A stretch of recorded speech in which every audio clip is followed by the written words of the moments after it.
Monday, November 15, 2004, almost noon, Michael was feeling uneasy. Since very early on, he worked as a security officer at the Albany courthouse in the state of New York. And that morning, a colleague hadn't shown up for work. No warning, no call, no explanation. Until then, this colleague wasn't the kind of person who would do something like that carelessly. His name was Peter. He was 52 years old, punctual, discreet, and reliable. In years of working together, Michael had never seen anything like that happen. So at lunchtime, he took the car and went to the family's house on Brooklyn Drive, in a quiet, tree-lined neighborhood in Del Mar, a residential suburb south of Albany. The kind of street where the houses have well-kept gardens, all the kids play outside like in the old days, and nobody locks their doors at night without much worry around there. Michael then knocked on the door, but no one answered. He walked around the house, and when he got to the front window, he looked inside, and what he saw made his stomach turn. Peter was on the floor in the hallway between the kitchen and the living room, motionless, covered in blood, an amount of blood that seemed unreal. The kind you only see in movies, and it takes your brain a while to accept it as real. Michael immediately called the police. When the officers arrived and entered inside that house, the scene was worse than it looked from the outside. There was blood on the walls, on the floor, on the doorknobs, red trails that crossed the hallway, went down the stairs and reached the kitchen, trails that told a disturbing story. Peter had taken 16 blows, axe blows to the head, wounds that should have killed him instantly. But even so, somehow in a way that doctors would later describe as almost impossible to understand. He had gotten out of bed, walked around the house, written a check, made lunch, and tried to put away the dishes from the dishwasher. All of this with his skull shattered, having no idea at all what was happening to his body. And then, in that hallway, he simply lost his life. Something totally unusual, but Peter wasn't the only victim in that house. Upstairs, in the couple's bedroom, the police found Joanne. She was on the bed, her face covered in blood, breathing with difficulty, alive, but just barely. Under the covers next to her body was the axe, a big axe like the kind firefighters use. At that moment, no one could imagine who could have done such a terrible thing to such an ordinary family, people who were well liked in the neighborhood. And that was the question that the police officers now needed to answer. I'm Marcos Campos, welcome everyone. And guys, this case is just too bizarre. From that introduction, I think you can already tell, right? And if you like bizarre stories, make sure to subscribe here. Hit the notification bell so you don't miss any new episodes 3 times a week here, Monday, Wednesday, and Friday, and sometimes extra episodes as well. So if you don't want to miss any updates, turn on the bell, alright? And if you can, become a member. It really helps me a lot with the channel's productions. Alright, Kaduas Dados, let's get to the facts. Facts.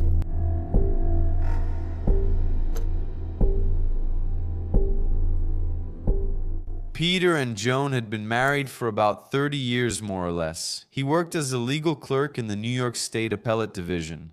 She was a speech therapist, specializing in children with communication difficulties. They had a really beautiful house, 2 grown children, and a stable life, built there with patience and hard work over decades. Their oldest son, Jonathan, was 23 years old at the time of these events and served in the U.S. Navy. He was stationed on a submarine. South Carolina was more than 1,000 kilometers from Albany, with his presence at the military base confirmed. That's why, when everything started to be investigated, he was quickly ruled out as a suspect, and the youngest son's name is Christopher. He was 21 years old at the time. He was studying at the University of Rochester, which is about 380 kilometers more or less from the house. He was in his second year, tall, good-looking, friendly, and people who knew him said he was charismatic and easy to like. You know, that kind of person who has a magnetic presence, right? Someone people naturally connect with, you know? When the investigation started then, one of the first things the police did was analyze the security system at the house. And that's when things got strange, I would say. The alarm had been deactivated during the night. It wasn't tampered with or hacked, nothing like that. It was simply turned off. No sophisticated attempt, let's say, to bypass the system. Someone went there, entered the house code, which apparently only family members knew, and turned off the alarm. The house's phone line had also been cut before the attack. In other words, there was no sign of forced entry on the doors or windows. The alarm was deactivated by entering the code and the phone line was cut. All with the intention of preventing a call for help, for example. Whoever entered that house, guys, knew the whole security system very well and obviously knew the code. So that was apparently a planned attack, right?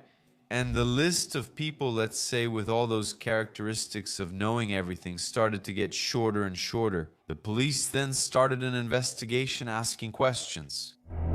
The whole. Among the possible reasons for that crime, or those crimes, right? There was a situation that the investigation wanted to look at more closely. It was something involving Christopher, the couple's youngest son, in the months leading up to the crimes. And look, it was something pretty complicated and maybe suspicious to say the least, but you guys let me know what you think after I finish telling the story here. It all starts with money, follow the cash, right? But specifically, guys, with the money issue, okay? And with Christopher's inability to admit that to his parents. In the second semester of 2003, the university where he was studying forced Christopher to take a leave. Because of low grades, he made up a story for Peter and Joan, okay?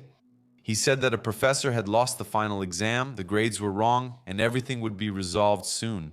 The parents, trusting, that parent-child relationship, you're not going to doubt the son you raised. They believed in the young man so he could go back to university the following year. So Christopher forged his own transcript, grades, etc. He created a fake document, put in grades he never got, and managed to get readmitted without anyone suspecting a thing. Can you believe it? But studying, guys, is expensive too, isn't it? And Christopher had found a way to solve this problem, his own problem, without having to ask his parents for money. Check this out. Using his father's financial documents, which he had at their house, right? Including proof of income. A signature he had that he learned at some point to forge perfectly. The signature of his father. Christopher went there and opened some lines of credit. One loan of $31,000 so he could cover all his college expenses, and another of almost $17,000 so he could buy a car. A brand new yellow Jeep. Canary yellow, right? Really flashy. The kind of car that's impossible to go unnoticed. In both cases, the father's name appeared as the co-signer and Peter hadn't signed anything. But it doesn't stop there, okay? Christopher had staged at least 2 robberies at his own parents' house, taking laptops and other electronic equipment, and then he would sell them on eBay when buyers complained that the products never arrived. He would create a fake account, pretending to be his brother Jonathan, and claim that Christopher had died, so it wasn't possible to deliver the orders. Man, do you see the mess? He also used his brother's identity like we saw, right? He used his father's name and credit too. And to his college friends, he presented himself as the son of a wealthy family with a house by the sea, a life of privilege. In reality, that never existed. We probably have a connection here, right? With all this stuff going on in his head, he started fantasizing and kind of disconnected from his reality, right? And then, I don't know, it creates some kind of disturbance. Well, by November 2004, this whole structure started, of course, to collapse. It was kind of impossible to sustain, right? Peter did a credit check and he found out he was kind of screwed with the loans. And then there was an email he sent to his son that kind of called everything into question. Take a look. He asked directly if Christopher had forged the signature. He said he would call the bank that very morning and let everyone know. That if the family's credit was used again without authorization, he would be forced to formally report the forgery, with all the legal consequences that would come with it, right? In other words, the father came and said to his son, "Hey man, either you get your act together or I'll report you to the police. I know you have to face the consequences, right? You're a grown man now, already over 21 years old, so pay attention, okay, my son?" But what happens? When Christopher realized that his father was already on his tail, he started ignoring his father. Like, he wouldn't answer the calls, wouldn't reply to emails, and then he sent another email. Christopher's father sent him another email. Later, when we look at everything that happened, what would happen at that moment, it's hard to read without feeling something, right? It's something that makes you say, damn, what a little shit. He wrote that despite everything, both he and Joan still loved their son very much and cared about his future. They just wanted him to get his act together and yes, follow a good path and all that, and that they were willing to help with that. So what happened next? Did the son change? Did he say, yeah, that's true, right? Forgive me, dear parents, for having been so, right? Shortly after Peter the father was dead, the trail... Guys, remember I mentioned that the alarm had been deactivated there with the family code, right? And that the phone line had been cut, before the attack. Yeah, so whoever did this not only knew the house, but also planned ahead. When investigators started following the trail, something quickly caught their attention. On the night before the crime, the university's security cameras recorded a yellow Jeep leaving the campus around 10:30 at night. The same Jeep was later filmed returning to the campus at 8:30 in the morning the next day. This was after the attack on the family had already happened. Well, the interval between the car's departure and return covered exactly the period in which the police estimated the attack had occurred. That yellow Jeep obviously belonged to Christopher, so could it have been him who deactivated the alarm? But there was more, okay? The toll collectors, the guys in the toll booth there, the guys who work, right? Taking the money and all that. The workers at those toll booths that were on the highway connecting the university to Albany, where the family lived, said they remembered a yellow Jeep with big tires. One of them even said that the car went through the booth around 10:45 p.m., that is, shortly after it was seen leaving the college area, right? Workers at another toll booth near Albany said that the same type of vehicle showed up at high speed just before 2 in the morning. So the pieces are starting to come together, aren't they? And the timeline was starting to fit together. A neighbor of the family also gave a statement and said that he had seen the yellow Jeep parked at the entrance of Peter and Joanne's house that night. Now, the police had a timeline there that was coming together. Traces on the highway, DNA at the toll booth, a vehicle recorded leaving and returning during an estimated window of the crimes, but there were no fingerprints. On the axe, however, there were no surveillance cameras inside the house. But I think I don't even need to say that all that circumstantial evidence maybe strongly pointed in a single direction. Isn't it Christopher who was now indicted for the crimes? That happened in November 2005, exactly 1 year after the crimes. To give you a basic summary here, guys, what did the cameras show? The Jeep leaving the college and going to Albany, then coming back and passing through the toll booth there at dawn, already at high speed, left a fingerprint. For what? What? This is important to corroborate and confirm that it wasn't just some random witness statement. Oh, I saw a Jeep there, right? I see that it's yellow. But it was in fact Christopher who was driving during that time window. Then he arrived there in the morning on the college campus where he was staying. What did Johann do before losing consciousness? But, going back now, guys, to the discovery of the crime scene, right? When the paramedics arrived at the room and found Johann, she was still alive. Right. The priority was to stabilize her and get her to a hospital quickly. Her injuries were very serious. Every second there mattered a lot, but the detective on the case, who was at the scene at that moment, did something that would define the next 2 years of the case. Before Johann was taken, he approached and asked if she could hear him. Johann signaled yes with a nod of her head. Then the detective asked if someone from the family had done that, and she signaled yes with a nod of her head. He asked if it was Jonathan, the eldest son. She said no, and then he asked if it was Christopher. And then Johann nodded her head up and down, affirmative. Paramedics and other police officers present at the scene confirmed all this information. That's what the detective put in the report. Johann was then rushed to the hospital and put into an induced coma. The doctors didn't know if she would survive. 3 weeks later, she woke up with part of her skull permanently damaged, missing an eye, with scars that would never completely disappear, right? Actually, to be more precise, right? And with no memory at all. And there was a detail that would echo for many years because Johann had no memory at all of what had happened that early morning. She told the investigators that she didn't remember anything. She didn't remember the attack. She didn't remember being taken by ambulance. Absolutely nothing, not even answering the detective's questions. And it went beyond that, okay, because she publicly stated that she believed her son was innocent. She wrote a letter to a local newspaper asking the authorities to stop pursuing Christopher and to go after the real killer of her husband. It was a mother defending her son while suffering from memory loss. Maybe it was due to the real traumas she suffered, or perhaps a more psychological trauma anyway. She was doing all this defending her son, who, according to the investigation, is the same son who had disfigured her face with an axe. O bombeiro da máfia.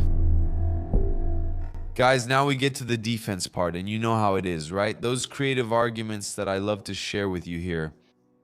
Just take a look at Christopher's defense argument, right? The lawyers came up with a line of reasoning, a strategy that is, to say the least, bold, and I have to admit, creative as well. They pointed to the existence of one of Peter's great uncles, in other words, Christopher's father, the man who was killed, a great uncle of his. His name was Frank, and he had been a sort of capo in one of the most well-known organized crime families in New York.